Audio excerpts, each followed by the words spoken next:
Assista agora a programação de uma parceira da TV Educação, Caminho para o Saber.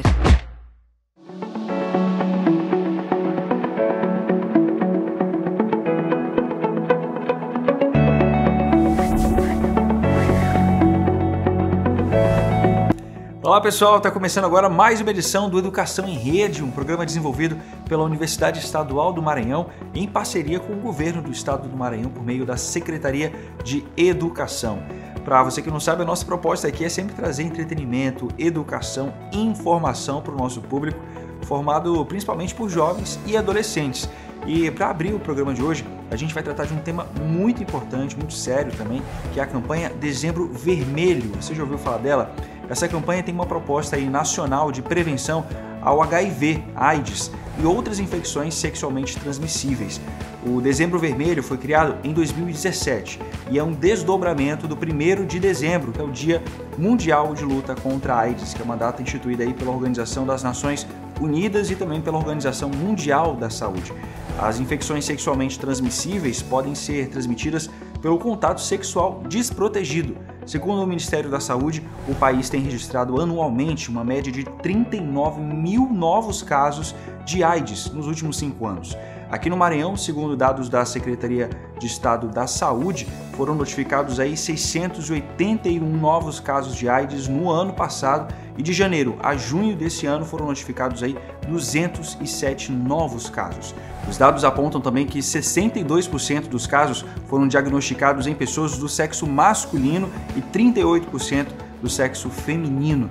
Por isso que é muito importante falar abertamente sobre HIV e também outras infecções sexualmente transmissíveis. E no programa de hoje a gente vai falar sobre esse assunto, trazendo depoimentos de personagens, entrevistas com pesquisadores e muito mais sobre esse assunto. E agora a gente vai conhecer a história do Thiago Ferrer, que é artista, ativista e usa suas plataformas para dar voz a esse assunto, para falar sobre esse tema.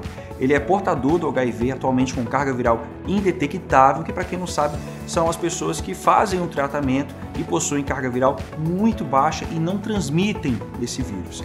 Ele falou para a gente sobre o papel da educação e do diálogo como fundamentais para a prevenção e também para a assistência de pessoas com HIV.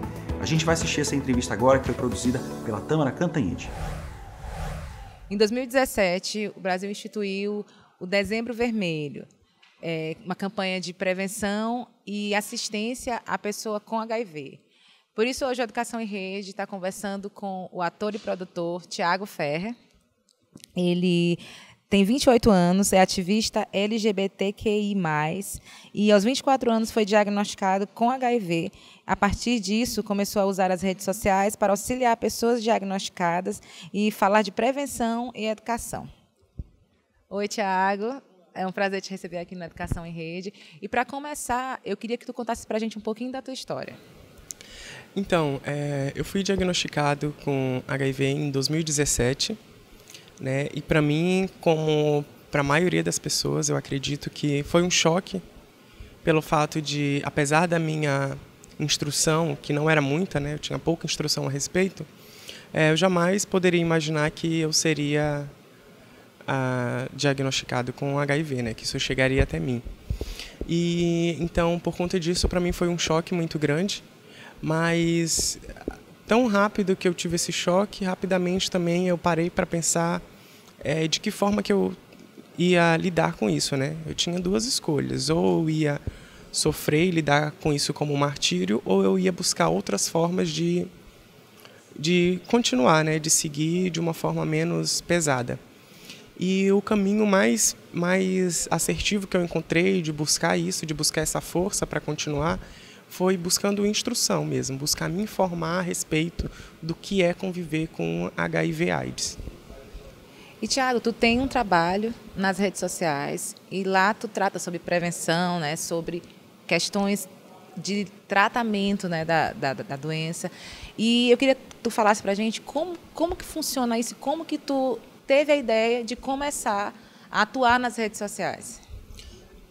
A partir dessa análise que eu fiz, né, do que eu teria que fazer para mudar o meu quadro, para restaurar a minha saúde, né, e até mesmo a questão psicológica, tipo, o que eu precisava fazer.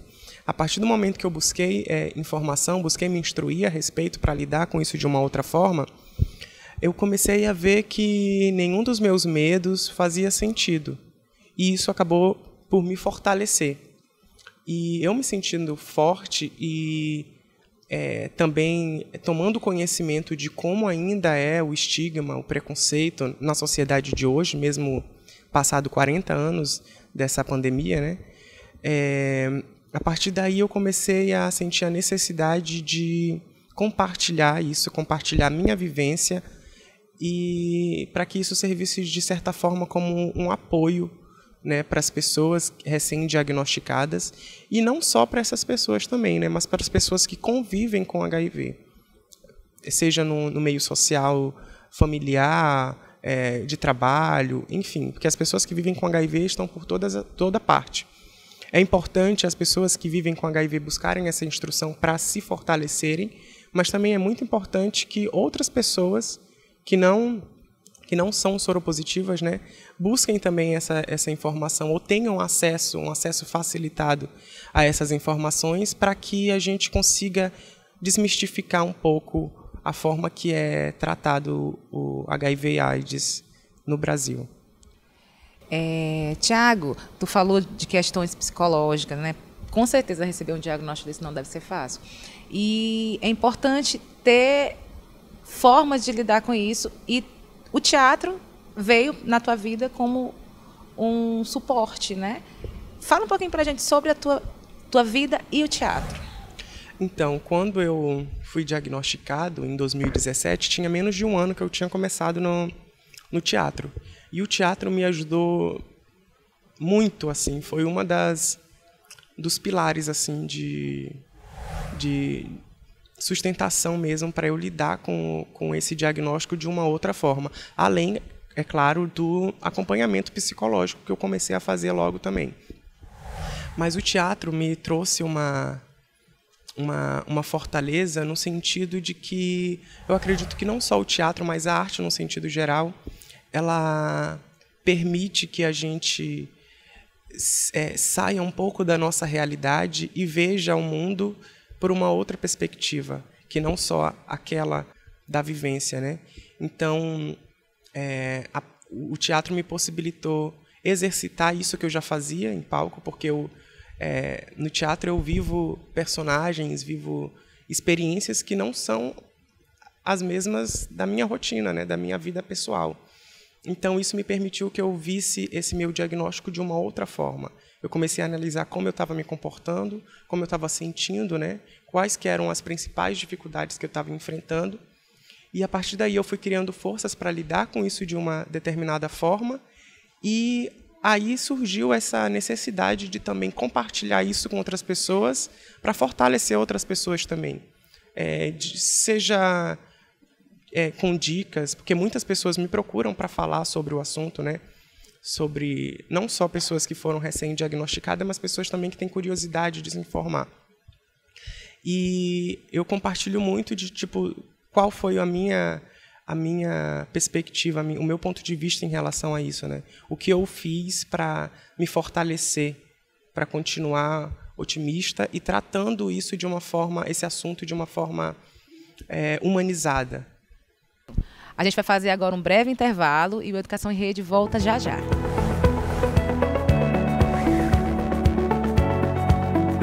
Olá pessoal, vocês estão gostando da Educação em Rede dessa semana? Você quer rever outros programas que já foram exibidos? Eles estão todos disponíveis na plataforma Gonçalves Dias ou no canal da UEMA no YouTube.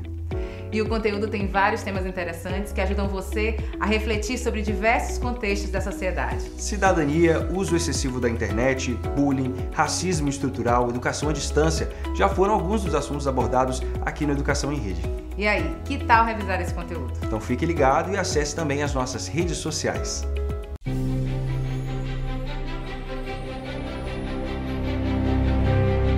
Apesar de todas as dificuldades e limitações, o sonho persiste. E a vitória está sempre no final do caminho. O melhor de uma educação inovadora é o que ela consegue fazer com a vida das pessoas. Dando mais esperança e motivos para continuar. Levando o conhecimento aos lugares mais distantes. e formando cidadãos capazes de construir uma história de vitórias com muita coragem e dedicação. O Emanet. Diminuindo distâncias e construindo história.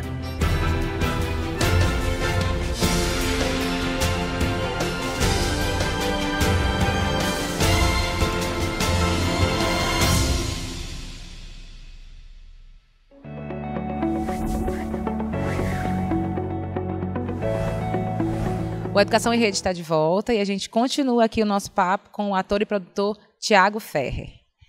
Tiago, o Educação em Rede é um programa de jovens e a gente sabe a importância de campanhas de prevenção, de use camisinha, mas também a importância do diálogo e da educação para esses jovens que estão começando a se descobrir agora. Fala um pouquinho para a gente sobre essa importância. Então, eu posso começar falando em relação à campanha que é feita, né, de conscientização, de prevenção, que na verdade é mais de prevenção do que conscientização. Eu acredito que essa campanha que é feita de prevenção é muito limitada apenas à hashtag Use Camisinha, sendo que não é apenas isso, né? Existe uma variedade gigantesca de formas de tratar e de prevenir e de lidar com o assunto, que não só apenas utilizando a camisinha, né? Que eu acredito que essa limitação ao use camisinha acaba desumanizando um pouco o contexto da campanha, né? Eu acho que, além da prevenção de utilizar a camisinha, existe também a conversa, né? O diálogo sobre o assunto de uma forma humanizada, sem baixar o tom, sem falar por metáforas, sem receios de falar sobre o assunto, né? Então, eu acredito que essa instrução deve começar a ser inserida, já deveria estar, né? Mas a gente lida com grande resistência, principalmente dos nossos representantes, né, de tratar sobre esse assunto nas escolas, principalmente com os jovens que estão começando a se descobrir, a se entender.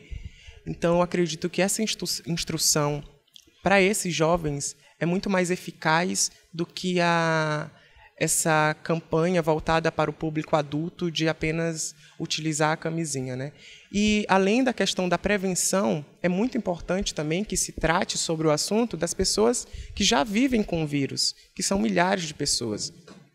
Porque a campanha é voltada basicamente para a prevenção. Mas e as pessoas que vivem, que estão na sociedade, que estão no nosso trabalho, no nosso ciclo de convivência, enfim, estão por toda parte, né? Tipo, como essas pessoas vivem, como a sociedade lida com essas pessoas, não é um assunto que é tratado nem nas campanhas, nem na escola, nem nos meios sociais. Então, eu acredito que uma forma muito eficaz de lidar com esse assunto, de tratar e de prevenir, é esse diálogo natural, esse diálogo humanizado. Tiago, como as pessoas que descobriram, né, que estão com HIV agora, como é que elas podem buscar ajuda? Onde elas podem encontrar esse apoio? Então, tem os CTAs, né? Tem o CTA do Lira, tem o CTA do Anil, tem um posto do bairro de Fátima, tem o Presidente Vargas, que é no João Paulo. Então, além desses, tem umas outras casas de apoio, como, por exemplo, a Casa Acolher, que é uma casa que apoia pessoas, principalmente que vêm do interior, né, para fazer o acompanhamento e tratamento aqui na cidade, que dão um suporte. No caso dos CTAs e dos outros postos de atendimento, tem toda uma equipe preparada para dar essa assistência, equipe de assistente social, psicólogos, enfermeiros, médicos. Mas, apesar de termos esses pontos de suporte, de apoio, de aconselhamento, ainda assim existe uma certa resistência das pessoas em irem a esses locais, mesmo que seja para fazer o teste. Muitas pessoas resistem porque elas têm medo de serem vistas no CTA indo fazer o teste, ou então as pessoas que fazem tratamento de irem com uma frequência procurar um suporte do assistente social ou do psicólogo por medo da associação, de estarem nesse lugar e serem julgadas como soropositivas. Então, apesar de termos esse lugar, para que esses pontos tenham, de fato, uma eficiência nesse atendimento, precisa ser feito um trabalho anterior, né, que eu acredito que está mais direcionado mesmo à educação sexual de jovens. Tiago, te agradeço por ter conversado com a gente. Queria que tu deixasse as suas considerações finais, alguma dica, né, ou um conselho para os jovens que estão assistindo a gente. Certo. Primeiramente, eu que agradeço a oportunidade de estar contribuindo com vocês com essa matéria, porque eu acho que é muito importante tratar cada vez mais desse assunto em diversas plataformas e possibilidades que existem. A dica que eu dou, né, o conselho que eu dou para a população em geral, mas principalmente para os jovens, que eu acredito que é a partir dos jovens que a gente pode conseguir começar de fato a mudar essa ideia do que é o HIV, do que é conviver com HIV. A dica que eu dou é de buscar instrução mesmo, buscar informação, seja da forma que for, seja pela internet, redes sociais, amigos, familiares. Eu acredito que essa é a principal base da gente começar a desconstruir todo esse estigma que existe, que não vai ser fácil, né? Nunca foi, e não vai ser do dia para a noite também que a gente vai conseguir mudar esse cenário, até porque são 40 anos de uma pandemia, né? Então, eu acredito que levar informação e as pessoas buscarem também essas informações, até porque a internet possibilita muito isso, né? Então, eu acredito que essa é a dica que eu dou, de buscar mesmo se instruir, não só para si, mas no caso da pessoa ser diagnosticada, né? Essa instrução é um suporte tanto para ela quanto para outras pessoas que possam vir a ser diagnosticadas, um familiar, um amigo, um colega de trabalho. Então, eu acho que a informação, a instrução é fundamental para todos e principalmente para os jovens. Tiago, agradeço a tua participação aqui, a tua colaboração com a Educação em Rede. E agora a gente continua no estúdio com o Lucas. Aí, depoimento forte esse do Tiago, importante também, ainda mais por ele ser uma voz, né, para conscientização, principalmente nessa fase da vida que é a juventude, né? A gente tem que ficar ligado e manter esse assunto sempre muito vivo e perto da gente. Bem, a gente vai fazer um rápido intervalo comercial, a gente volta daqui a pouquinho com mais Educação em Rede para você, não sai daí.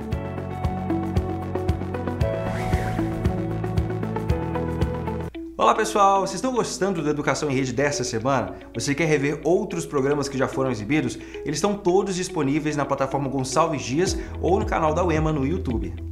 E o conteúdo tem vários temas interessantes que ajudam você a refletir sobre diversos contextos da sociedade. Cidadania, uso excessivo da internet, bullying, racismo estrutural, educação à distância já foram alguns dos assuntos abordados aqui no Educação em Rede. E aí, que tal revisar esse conteúdo? Então fique ligado e acesse também as nossas redes sociais.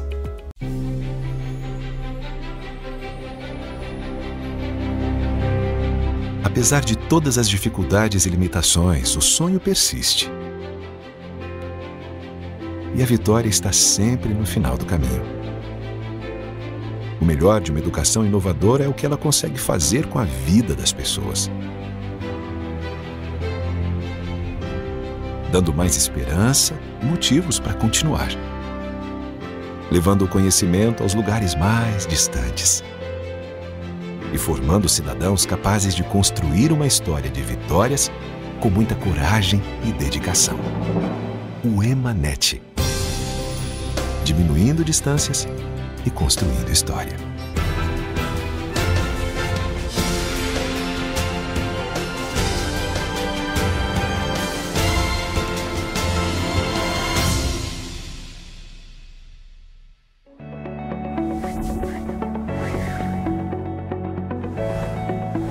Estamos de volta com a Educação em Rede. O tema de hoje é o Dezembro Vermelho. A gente vai exibir agora uma entrevista com o pesquisador Luciano Barros, que é bioquímico, tem mestrado em farmacologia e é professor da Universidade Estadual do Maranhão e tem vários estudos sobre o tratamento de HIV. A gente vai assistir essa entrevista super importante agora na Educação em Rede.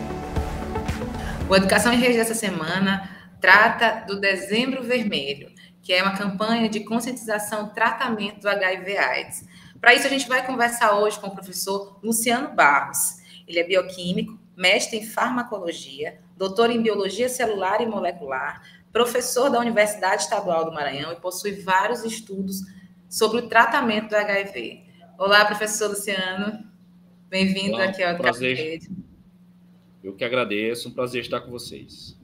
Certo. Professor, para a gente começar a nossa conversa, eu queria que o senhor falasse para a gente um pouquinho o que é o HIV/AIDS. Bom, existe uma diferença muito grande do que é ter HIV e do que é ter AIDS, né? O HIV é um vírus que provoca a AIDS, né? Que é a síndrome da imunodeficiência adquirida humana, tá?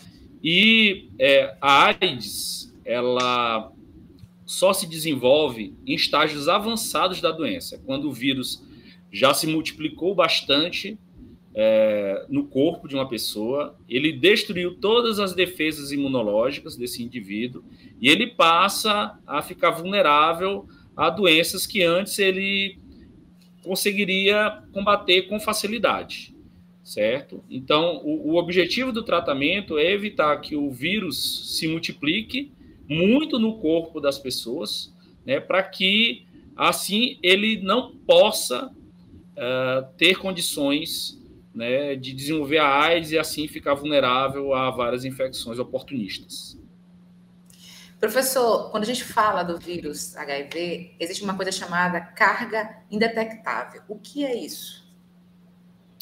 Bom, a carga indetectável ela está relacionada à carga viral, que é a quantidade de cópias do vírus circulando no corpo, tá? Então, a gente, também a partir do tratamento, evitando que o vírus se multiplique, tenta a todo custo fazer com que essa carga ela fique muito baixa.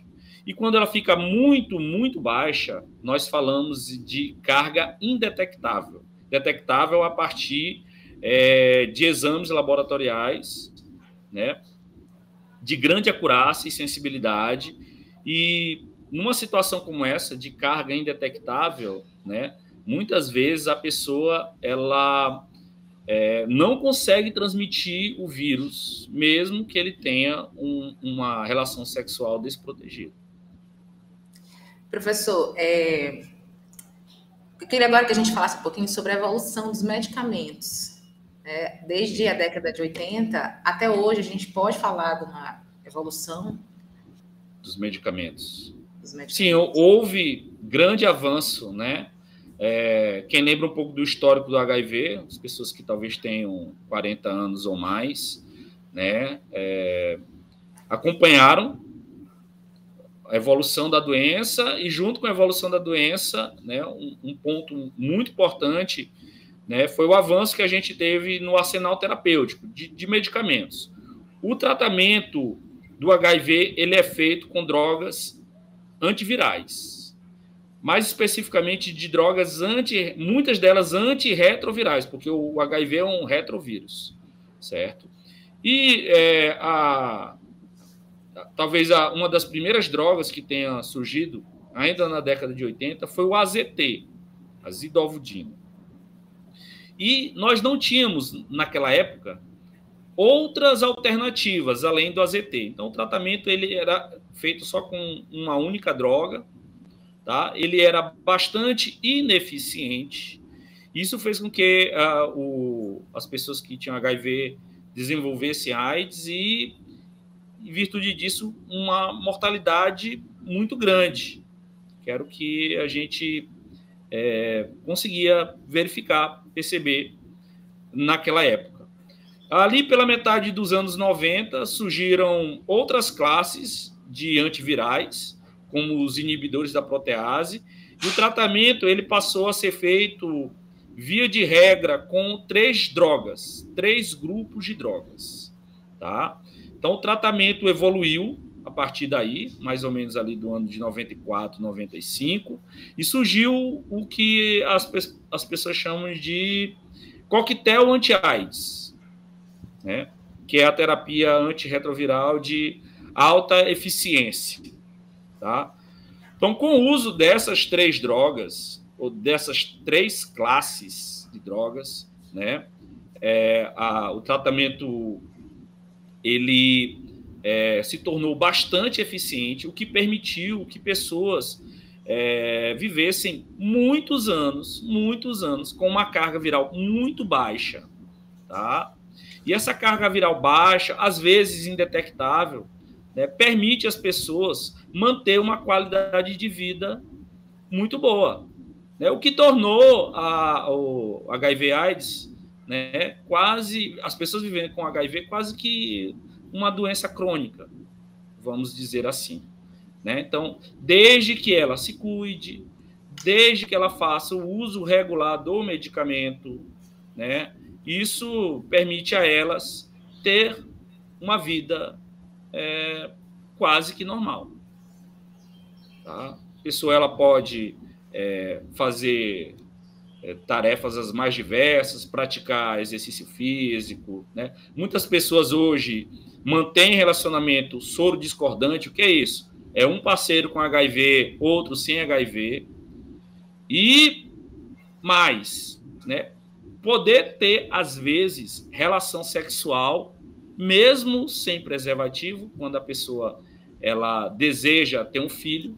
Então, se ele tiver em boas condições, com uma carga viral muito baixa, né, o parceiro ele pode até mesmo fazer esse planejamento familiar, ter um filho, e o filho, né, nasce sem o vírus, tá? Livre do vírus.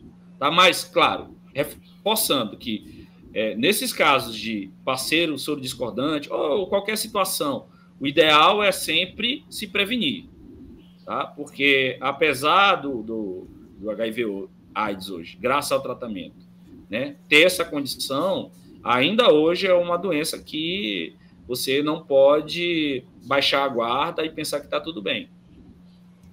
Importante, né?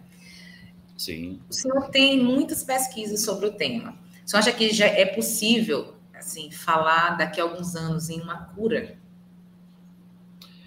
Eu acredito que sim.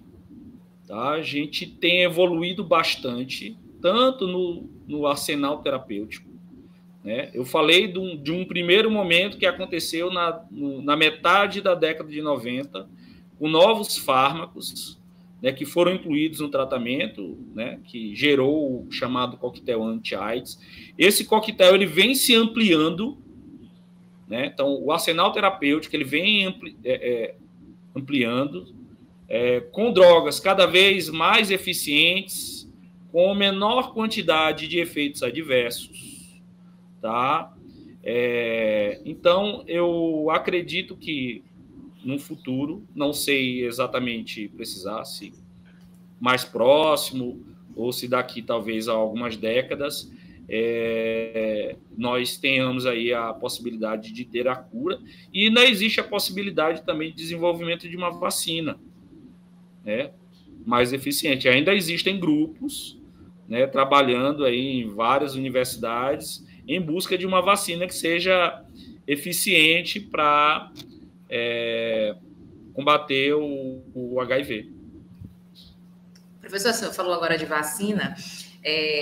Nesse período aí de Covid, foi muito se falado, por que se encontrou uma vacina tão rápida para o Covid e não se encontrou uma vacina até hoje contra a AIDS? Sim. Como é que o senhor, como é que o senhor explicaria isso para a gente?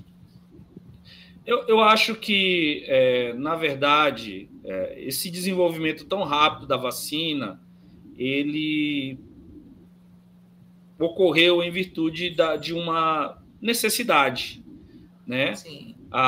É uma doença mais letal, né, que se transmite muito rapidamente. Eu acho que então, houve uma convergência de esforços mundiais em todos os sentidos, tanto tecnológico como financeiro, né, para o desenvolvimento de uma vacina de forma rápida, até para evitar uma catástrofe, né? O HIV ele tem uma forma de transmissão diferente, certo?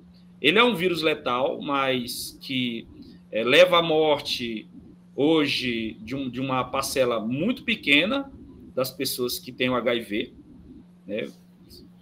Inclusive, se houver o tratamento adequado, muitas delas nem provavelmente vão morrer de HIV. Então, eu acho que a natureza da letalidade da doença em si, né, ela foi um fator que pode explicar a velocidade com que essa vacina foi desenvolvida, mas existe também a questão da peculiaridade do vírus, né? Então, o HIV ele é um retrovírus, né, que sofre muitas mutações, tá?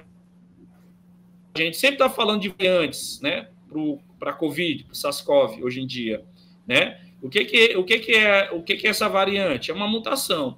E o HIV, né, não se fala muito, mas ele também sofre muitas mutações, né?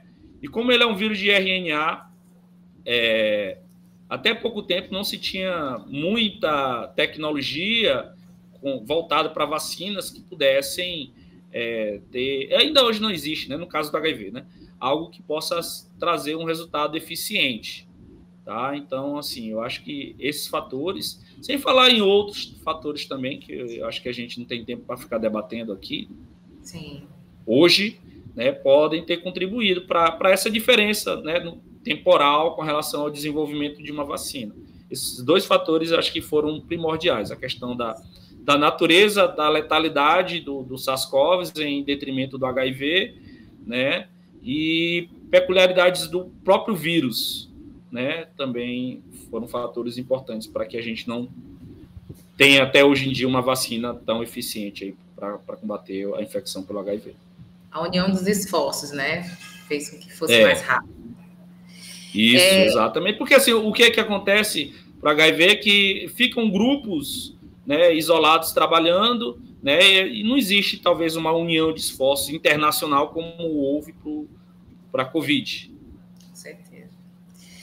Dados mostram que pessoas com mais de 60 anos têm se contaminado mais com HIV.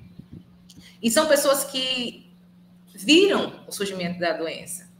Pessoas casadas, né? E o que tem acontecido é que as parceiras têm sido contaminadas. O senhor acha que a falta de prevenção por essa faixa etária tem alguma coisa a ver com machismo? Sim, totalmente, né? Então, o machismo é um fator que contribui, né, para a disseminação do vírus em alguns grupos que não são considerados prioritários, né, como mulheres casadas. Hoje em dia, a gente não fala mais em grupo de risco, né? Então, o Ministério da Saúde ele coloca como grupos-chave e prioritários, né? Então, mulheres... fruto de um casal heterossexual com uma certa idade, e elas não estão dentro desse grupo, nem chave, nem prioritário. A gente não fala mais em grupo de risco. Tá?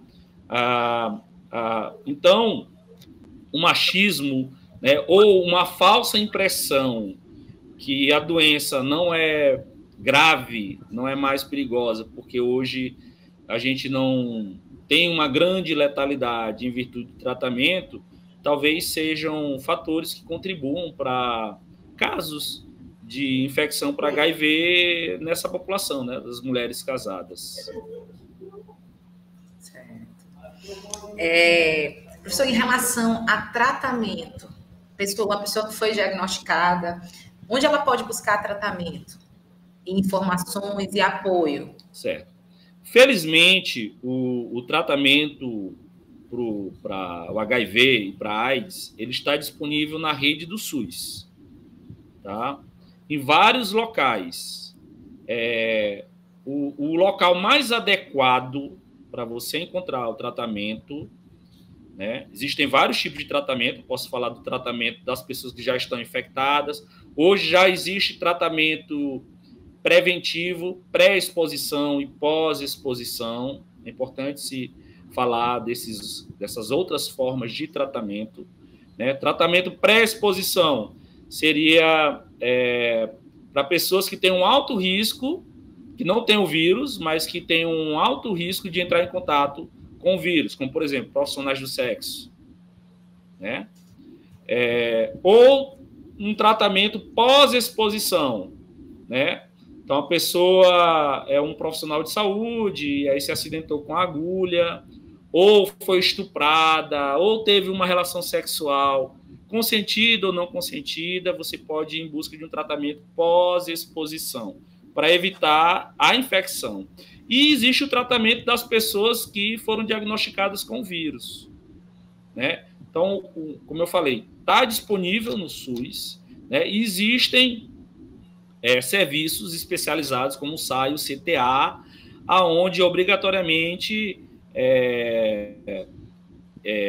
a população infectada pode ter acesso, né, a esses antivirais. Vai ter um profissional, médico, outros profissionais, enfermeiros que vão, né, fazer uma série de abordagens, desde exames laboratoriais, né, até aconselhamento e tratamento adequado para essas pessoas.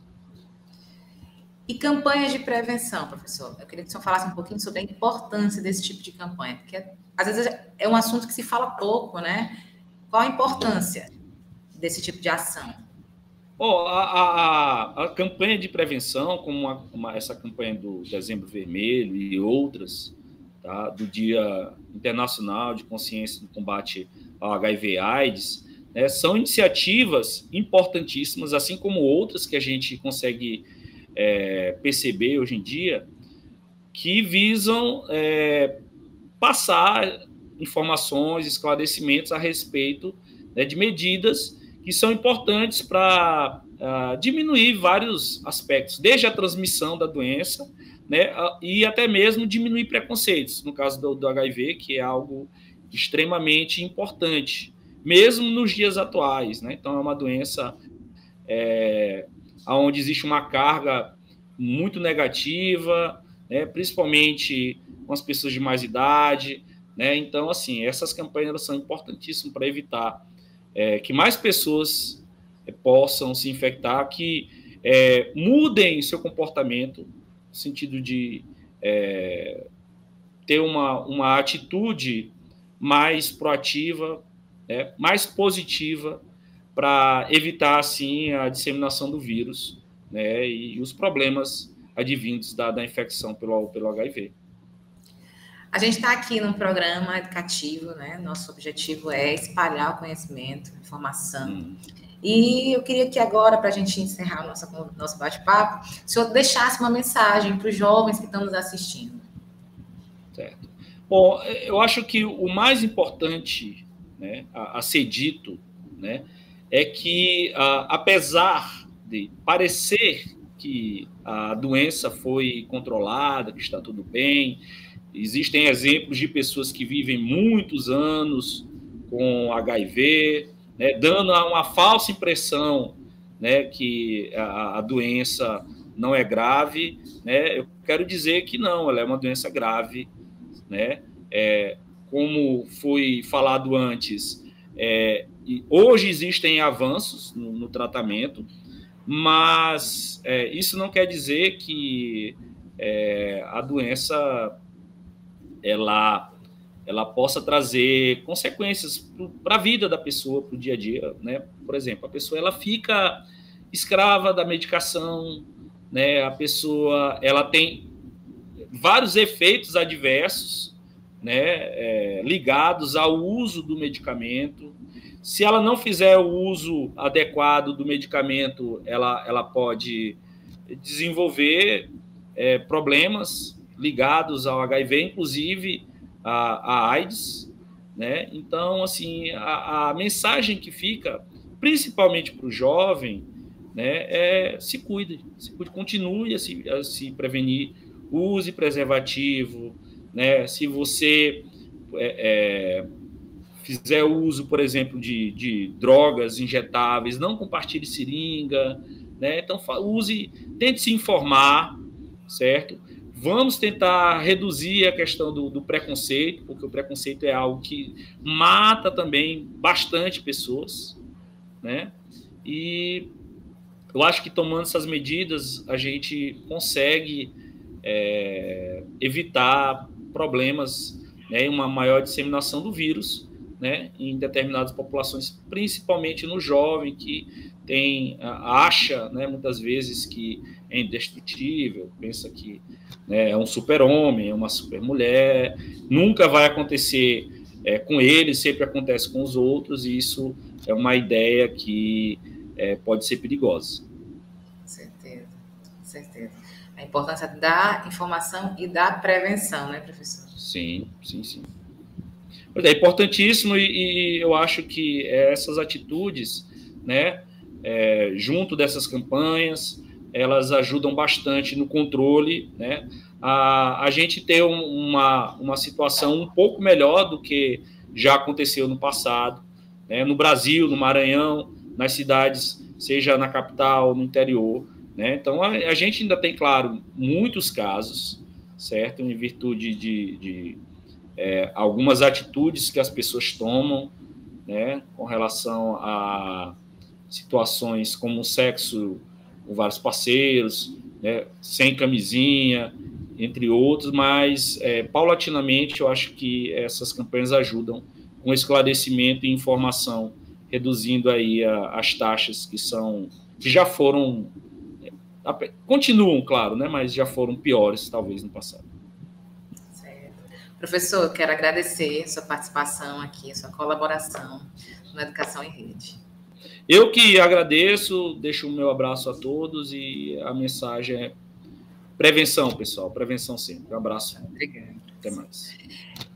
O Educação em Rede agora vai fazer um breve intervalo, mas daqui a pouco a gente está de volta.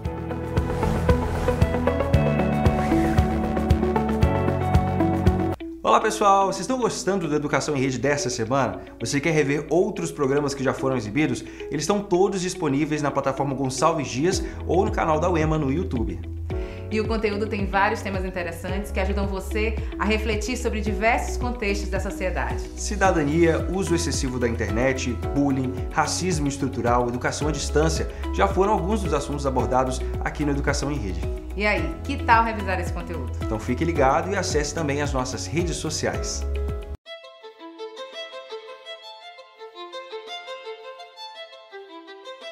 Tudo começa pelo primeiro degrau. Os ambientes estão em constante transformação e poder acompanhar as mudanças faz parte do processo de evolução. Hoje, a sala de aula mudou e virou a nossa casa. Professores precisam se adaptar à nova realidade, mas não precisam passar por isso sozinhos. Quem quer chegar ao topo não pode apenas ficar esperando. É preciso subir degrau por degrau. Escada. A plataforma de cursos abertos da UEMA é um caminho rumo ao topo, mas principalmente rumo à transformação, aprimoramento profissional, crescimento pessoal. A plataforma aproxima as pessoas dos seus objetivos. Cursos livres online que desenvolvem a competência em diferentes áreas. Mais de 400 mil usuários em todo o território nacional e em outros 59 países. Escada. Experiência e eficiência compartilhando conhecimento e qualificação. Uma plataforma interativa e de fácil acesso, inovadora no uso das tecnologias e atualizada constantemente. A pandemia alterou a vida de milhões de pessoas. Professores e alunos dormiram em um mundo e acordaram em outro completamente diferente, com novas demandas e exigindo novas habilidades. Ficar parado no meio da escada não é uma opção. Buscar o aperfeiçoamento profissional é o caminho. Um caminho que não precisa ser trabalhado sozinho. CAPES e UEMA unidas em prol da educação. Uma parceria que vai ampliar as oportunidades de formação docente. É a expertise da UEMA em desenvolver alternativas inovadoras por meio da plataforma Escada, aliada ao compromisso da CAPES com a formação continuada de professores. Duas instituições por uma educação melhor e mais qualificada no Brasil.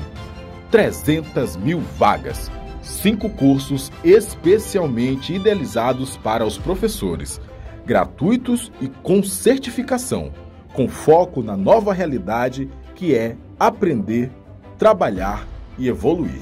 Mesmo que não saibamos quando tudo isso vai passar, podemos pelo menos ter uma certeza, a de que um dia tudo isso vai passar. E até lá, a CAPES e a UEMA serão promotoras do conhecimento do aprimoramento, do aperfeiçoamento profissional e, é claro, da formação de professores. Enquanto houver esperança, sempre haverá um caminho, degrau por degrau, até o topo da escada.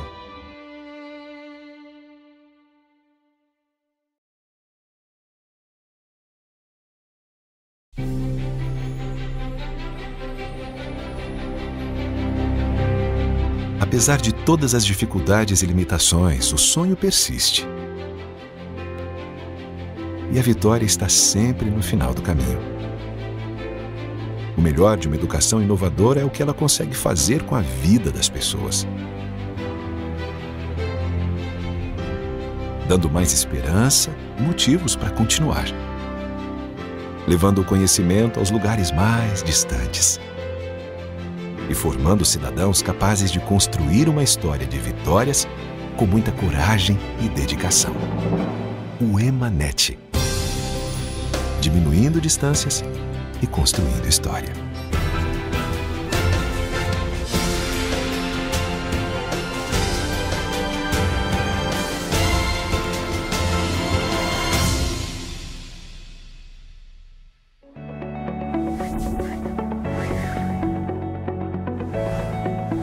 Estamos de volta com a Educação em Rede, hoje um debate super importante sobre o Dezembro Vermelho. Você pode rever esse material depois nas plataformas da UEMA. Agora a gente vai para a nossa dica de livro, que hoje está super especial, viu? Ela vem do vocalista de uma das bandas de reggae mais importantes do Brasil e respeitada internacionalmente, que foi criada aqui no Maranhão. Estou falando da Tribo de Jah, que está celebrando aí seus 35 anos de carreira. O Fauzi Baydun, vocalista da banda, deu uma pausa nos preparativos das comemorações para indicar um livro super especial para a gente. Vamos ver.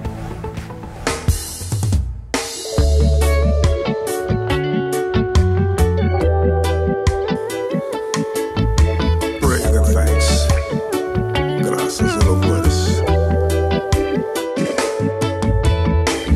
Você quer amor? Se você tem amor em Jah, infinito amor. Alô amigos, aqui Fauzi Baydun da banda Tribo de Jah, muito feliz em poder participar desse quadro da TV Educação, falando de um livro especial, um livro que marcou minha vida, e esse livro marcou muito, né? Eu acho que é a pedra angular de toda uma edificação aí espiritual, o livro que se chama Autobiografia de um Yogi, do autor Paramahansa Yogananda. Para mim esse livro, cara, é a porta para o infinito, é um livro, é um clássico da literatura espiritual, por assim dizer, né? Fala de um santo indiano que ele renuncia a tudo, né? Para se dedicar à sua devoção, a dedicar a sua missão de amor a Deus, de espalhar essa... Mas conta a história da vida dele, é uma história, quer dizer, é quase um filme, né? Uma história fantástica, a vida dele, desde bebê até a fase adulta, a missão dele aqui na Terra. Um livro sensacional que marcou minha vida até hoje, e eu recomendo porque é um livro de um conteúdo assim fantástico, que com certeza vai abrir muitos corações e mentes. Essa é a minha dica. Beijão a todos, Jah bless, Yaman. É isso aí, obrigado Fauzi pela dica. Agora a gente vai para a nossa dica de agenda cultural. Aqui as informações não param. Vamos lá para a nossa agenda cultural do Educação em Rede. Para quem vai fazer o processo seletivo de educação superior, o PAES, em 2022, fique atento que o período de isenção da taxa de inscrição vai até o dia 17 de dezembro, anota na sua agenda. E além do PAES 2022, a solicitação de isenção da taxa abrange outros processos seletivos, como para o Programa Especial de Cursos Superiores de Tecnologia, Programa Ensinar, Programa de Formação Docente para atender a diversidade étnica no Maranhão e cursos de graduação à distância do EMANET, que venham fazer parte aí do calendário de 2022. Para você conferir as normas do edital, é só você acessar o site, que é o www.ema.br. É só você ficar ligado. E para quem já concluiu o ensino superior, estão abertas as inscrições para o 7º Seminário de Pós-Graduação em Geografia, que vai acontecer no dia 7 de dezembro de modo virtual. O evento tem como tema o espaço geográfico, a crise político-ambiental e as desigualdades sociais e traz várias vertentes dos estudos geográficos que fazem parte do cotidiano. As inscrições são gratuitas e estão disponíveis também no site da Universidade Estadual do Maranhão. E ainda para quem quer seguir a carreira acadêmica, foi divulgado o edital para o mestrado profissional em educação. As inscrições vão até o dia 30 de dezembro e vão ser oferecidas aí 20 vagas, 10 na linha de pesquisa gestão educacional e escolar também, e também 10 na linha de formação de professores e práticas educativas. E é isso, essas foram as nossas dicas da agenda cultural. Para você rever essas e outras dicas, outros materiais exibidos no Educação em Rede de hoje, é só você apontar a câmera do seu celular para o QR Code que está aparecendo aqui na tela, para você ter acesso a esse montão de conhecimento para você. Mas por hoje é isso, o Educação em Rede fica por aqui. A gente volta na semana que vem com muito mais conteúdo para você. Eu espero você.